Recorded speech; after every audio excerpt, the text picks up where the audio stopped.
हम शांति। ये 29 जनवरी 2022 की मुरली के ऊपर कुछ विचार है। आज बाबा की मुरली दिल्ली की नई प्रदर्शनी के ऊपर है। तो बाबा सारी मुरली उन भाई बहनों को शुभ राय देता जाता है। चित्र पर कमेंट्स, समझाने पर कमेंट्स, समझाने वाले पर कमेंट्स बाबा दे रहा है। तो मैं अपना विचार वरदान और स्लोगन पर देता हूँ। आज बाबा वरदान में हम सबका ध्यान शक्तिशाली याद के ऊपर खिंचवा रहा है। इस सप्ताह में बाबा ने खास अशरीरीपन का अंडरलाइन कराया है, विस्तार से सार में जाना है और अव्यभिचारी याद की अवस्था बनाते चलना है। सर्व तरफ से बुद्धि निकालते जाना है और बाबा हम सबके आगे लक्ष्य रख रहा है कि बच्चे अंत मते सो गति हो जाती हैं। तो इसलिए तुम्हारे अंत मते में केवल शिव बाबा होना चाहिए। उसके लिए बहुत काल का अव्यभिचारी याद करना पड़ेगा। तो बाबा समझा रहा है कि याद मुख्य है और आज बाबा बड़े सुंदर लक्ष्य हम सबके आगे रख रहा है कि बच्चे हेल्थी बनने के लिए याद करो, हेल्थी बनने का लक्ष्य रखो। तो शक्तिशाली याद चालू होती है प्रेम की याद से। प्रेम से याद करना अर्थात संबंध से याद करना। हम बाबा को पहचान लेते हैं, बाबा को स्वीकार करते हैं, तो हम जानते हैं कि हम कौन उनके संबंध में। तो ये प्रेम वाली याद से हमें प्राप्ति मिलती है। परंतु उस प्रेम वाली याद को शक्तिशाली याद बनाने के लिए मेरा अनुभव रहा है कि अपना स्वमान को बढ़ाना होता है। जब स्वमान इतना पावरफुल नहीं बना है और याद करेंगे तो प्रेम से याद करेंगे, परंतु इतनी शक्ति पैदा नहीं होगी। लेकिन स्वयं का स्वमान उन बेहद बातों पर, बेहद आइडेंटिटीज पर, बेहद के टाइटल्स पर हम जितना आइडेंटिफाई करते जाएंगे, साथ साथ अपने में आत्मविश्वास रखेंगे, अपने में अपने साथ निश्चय बुद्धि रहेंगे, तो अंदर जास्ती जैसे शक्ति के स्वयं में भी विश्वास है। तो बाबा शांति का सागर, मैं मास्टर शांति का सागर। बाबा सर्वशक्तिमान, मैं मास्टर सर्वशक्तिमान। तो स्वयं में भी विश्वास और निश्चय चाहिए और फिर अपने योग में भी निश्चय चाहिए। कभी हम दूसरों के योग बल देखने से इम्प्रेस हो जाते हैं और अपने योग में इतना विश्वास नहीं रखते हैं कि ये योग से स्व परिवर्तन, ये योग से दूसरों का भी विघ्न, यज्ञ का भी विघ्न हट जाएगा, ये योग से विश्व का परिवर्तन हो जाएगा। रियली इतना विश्वास अपने योग में नहीं रखते हैं, तो फिर वो योग भी शक्तिशाली नहीं बनेगा। तो स्वयं का स्वमान, स्वयं में भी निश्चय और इस कनेक्शन बाबा के साथ, इसमें भी निश्चय, मेरा कनेक्शन, मैं निश्चय। तो इस विश्वास से, इस स्वमान से प्रेम वाला योग शक्तिशाली योग बनता जाता है और इस शक्ति से आत्मा साफ होती जाती है। तो बाबा समझाया करता है कि हेल्थ एक तो आत्मा की होती है और दूसरी हेल्थ होती है शरीर का। तो बाबा समझाया करता है कि सतयुग में पवित्र जन्म होने के कारण शरीर कभी बीमार नहीं पड़ता है, उनका एजिंग भी नहीं होता है। यहाँ द्वापर कलयुग में शरीर विकार द्वारा बनता है। तो समझो कोई सारी आयु इतना बीमार नहीं पड़ा है, परंतु एजिंग तो होंगी ना। और ये एक स्टैटिस्टिक है कि यहाँ यूके में मेजॉरिटी लोग उनका हेल्थ सर्विस का यूसेज 85% उनका यूसेज केवल जीवन की लास्ट वर्ष में होता है। मेजॉरिटी लोग सारी आयु इतनी हेल्थ सर्विस का यूसेज नहीं करते हैं, परंतु आदमी का जो अंतिम वर्ष होता है ना, उस वर्ष के अंदर उनका 85% सारी आयु का यूसेज उस अंतिम वर्ष में होता है। तो एजिंग में नेचुरली बीमार पड़ते हैं, कोई ना कोई कमी है शरीर में पड़ती ही रहती। तो बाबा समझाया करता है ये विकार द्वारा शरीर पैदा हुआ, तो इसलिए ये होता है। तो बाबा समझाया करता है कि दोनों आत्मा की हेल्थ और शरीर के हेल्थ का आधार है पवित्रता। तो आत्मा की बीमारी होती है विकारों की, पुराने दुख की, चिंता की, व्यर्थ चिंतन का। तो आत्मा अंदर अफसोस करती भी रहती है। ये सब बीमारी है। तो हेल्थ वास्तव में वेल्थ है। तो मुझे यह बात बहुत अच्छी लगी कि यही लक्ष्य रखो कि मैं हेल्थी बनूं। मैं इसलिए योग लगा रहा हूँ। क्या पद पाऊंगा, क्या ये सब छोड़ो, परंतु हेल्थ इज वेल्थ। तो मैं आत्मा को इस जन्म में मुझे हेल्थी बनना है और फिर भविष्य आधा कल्प हेल्थी निरोगी शरीर मिलेगा। परंतु इस जन्म में मुझे अपनी आत्मा को हेल्थी बनानी है। ये सब बीमारियां निकाल देनी है। तो बाबा समझाया करता है कि पावरफुल याद से परिवर्तन की शक्ति आती जाएंगी। तो अंदर की चेंज, अंदर की सफाई।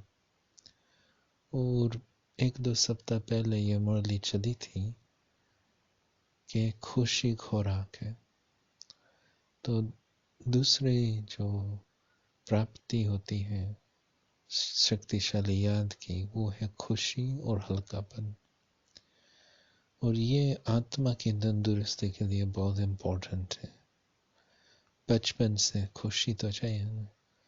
आत्मा खुशी बिना तो सूख जाती है। तो खुशी चाहिए और हल्कापन चाहिए। तो इससे अंदर आत्मा की तंदुरुस्ती बढ़ती है। तो आज का स्लोगन भी बहुत अच्छा है कि दिल गंभीर चाहिए। तो आप देखेंगे कि दिमाग जल्दी गंभीर बन सकता है और दिल कुछ समय पीछे गंभीर बनती है। हो सकता है 20-30 वर्ष पीछे दिमाग के होते हैं।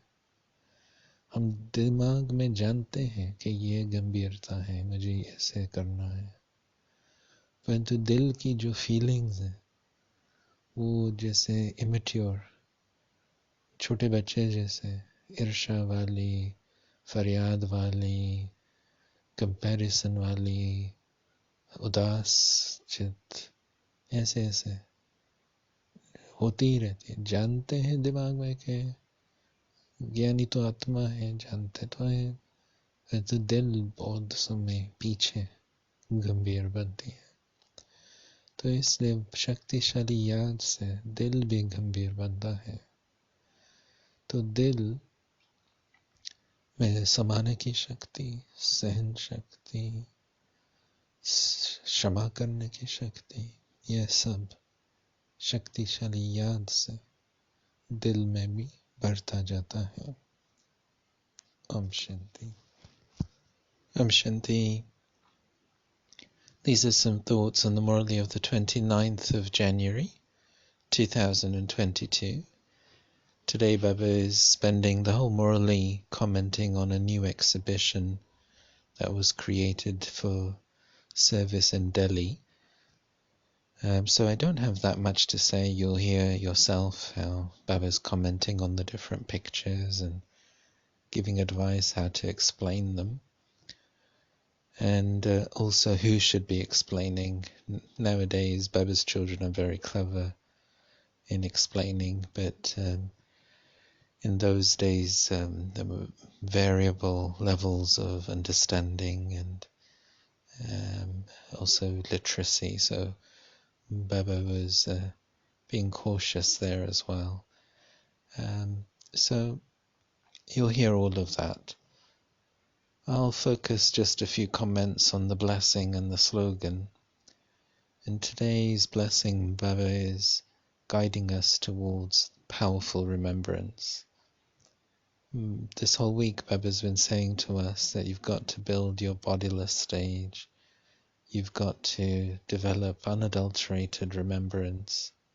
You have to focus on your final thoughts leading you to your destination. And in those final thoughts, there should just be Shiv Baba's remembrance.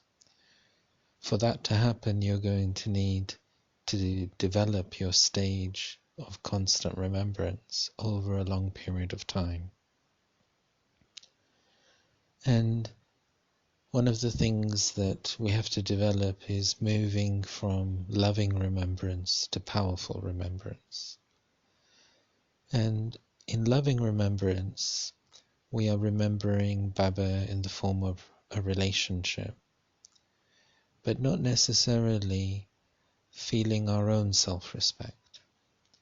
So we know that we're a soul, we know our relationship with Baba, and then out of love we remember Baba, and that's good. But my experience is that it's only when we develop our self-esteem and we have that real self-respect and then connect with Baba that the yoga becomes more powerful. If I identify still with my weaker self and then remember Baba, it's a loving connection, but I myself don't feel that same equality with Baba. As I develop my self-respect, then I feel that I am also a master almighty authority. I am also a master ocean of peace, and so on. And so developing that self-esteem based on those unlimited spiritual identities and having that real faith and belief in yourself. And then also having faith in your own yoga, because sometimes we can be impressed by other people's yoga, but we actually don't believe. We have yoga, but we haven't really applied our own faith and belief to our own yoga, that really this yoga can transform the world. This yoga can remove obstacles. This yoga can transform myself. So this yoga has this great power of transformation. Baba was taking that up in yesterday's Murli, explaining how Shiva is the transformer, not Krishna. And so Baba saying that the more that you connect in your yoga, you're going to see how internally, externally transformation occurs. And then Baba is also saying to us that one of the attainments of yoga is that you will develop good health. Now, of course, there's the soul and there's the body. And sometimes the soul can be physically healthy, but internally the soul is unwell.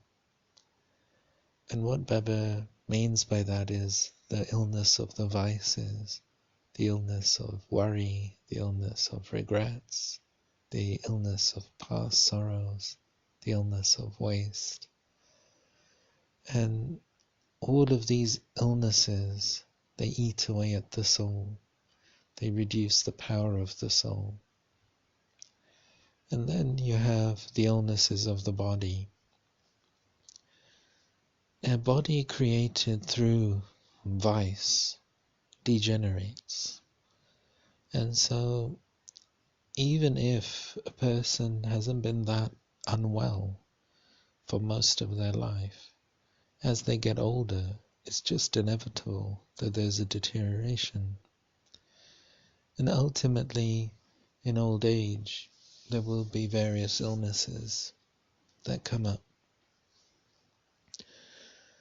There's a statistic that most people here in the UK, they use the health service in their final year of life. It's something like 85% of their usage of the health service is just in the final year. Up until then, most people, they don't need to use the health service so much. And so this is this old body, and Baba is saying, have yoga for health. And I think that's a really nice aim to keep. That forget about status, forget about all the other things, but the main thing is that I'm healthy in my mind, I'm healthy in my heart, I'm healthy in my body. Health is wealth, isn't it? And so Baba is saying to us today, your main aim should just be to become healthy.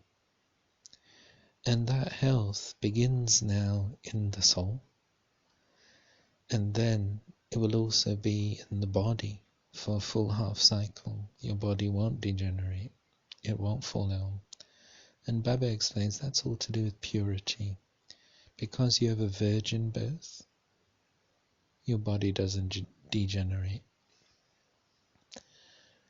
And that health in the soul is depicted, is represented, is enhanced by two experiences, and that's happiness and lightness. I think it was last week, could have been the week before, that there was a Murli where Baba said that happiness is that nourishment for the soul. It's the nourishment for the stage. It's very important. If you think as children, it's very important that we have happiness and that we see our parents as happy and that we have that experience. So happiness really sustains us, nourishes us. So Baba is saying that now you've got to develop that supersensory happiness, which is through yoga. So you experience transformation and you experience that happiness and lightness. So you've got that power and you've got that love. And then as the soul develops that self-respect, that transformation, that happiness, that lightness, then in today's slogan, Baba, the way it's being phrased is maturity of the heart develops. And I liked that because we can have a mature head quickly, but often the heart takes a number of years to catch up. The heart can be 20, 30 years behind the head in terms of maturity. And so for Baba's powers to seep into the heart, for the heart to heal, and for the heart to develop that power to accommodate, that power to tolerate, that power to understand, that power to forgive, these things do take time, and these are all powers of maturity. Om Shanti.